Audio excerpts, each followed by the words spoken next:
அப்படின்னு காட்டுவதற்கான திட்டம் பாரதிய ஜனதா கட்சி திட்டம்.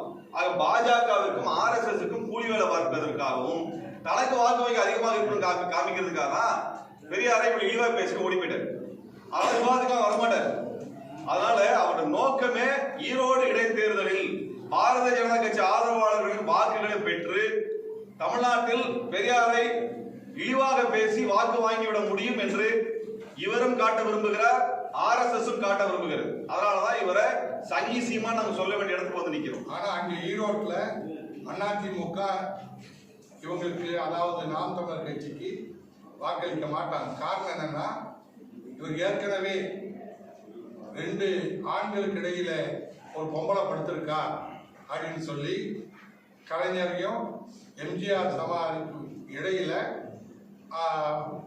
ஜெயலலிதா அம்மா அவருடைய சமாதி இருக்கிறத வச்சு இப்படி கொச்சையா பேசியிருக்காரு.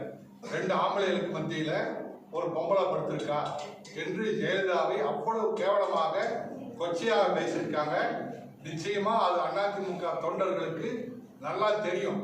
அதே மாதிரி அதிமுகவுடைய நிறுவனர் எம்ஜிஆர் பெரியார் மீது எவ்வளவு பற்று கொண்டவர் என்பதற்கு ஒரே அடிப்படை ஆதாரம், ஈரோடு மாவட்டத்துக்கு எம்ஜிஆர் தான் பெரியார் மாவட்டம்னே பேர் வச்சார்.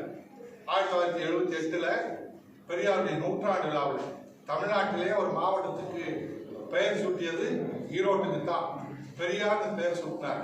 அதே மாதிரி பெரியார் கொண்டு வந்த தமிழ் எழுத்து சீர்திருத்தம் அரசால் ஏற்றுக்கொள்ளப்பட்டு தமிழ்நாட்டிலே எம்ஜிஆரால் நடைமுறைப்படுத்தப்பட்டது. அந்த எழுத்து சீர்திருத்தம் தான் இன்னைக்கு எல்லோருக்குமே உலகம் முழுவதும் இருக்கக்கூடிய தமிழர்களுக்கு கணினியில நம்ம வலைதளங்கள்ல எளிமையா நாம் பயன்படுத்தக்கூடியது இந்த தமிழ் எழுத்து சீர்திருத்தத்தினால்தான். அதை கொண்டு வந்தது எம்ஜிஆர். அதே போல ஒவ்வொரு மாவட்டத்திலையும் பெரியாருடைய நினைவு ஸ்தூபிகள் அதுல நிறுவியிருக்கார்.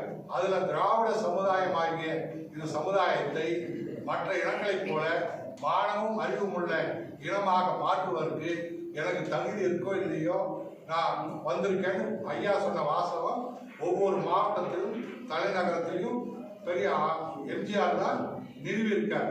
அதுக்கு மேல பெரியாருடைய பொன்மொழிகள் கடந்த காலங்களில் தடை செய்யப்பட்டிருந்தது. எம்ஜிஆர் வந்ததான் 1979 பெரியாருடைய பொன்மொழிகள் இந்த புத்தகத்தை தடையை நீக்கி கொண்டு வந்தார். இப்படி பெரியார் மீது அன்பு கொண்டவர், பாசம் கொண்டவர் எம்ஜிஆர் அவர்கள். அது அதிமுக தொண்டர்களுக்கு தெரியும். அதனால் நிச்சயமா ஈரோட்டில் அவங்க சீமானுக்கு வாக்களிச்சிட மாட்டாங்க.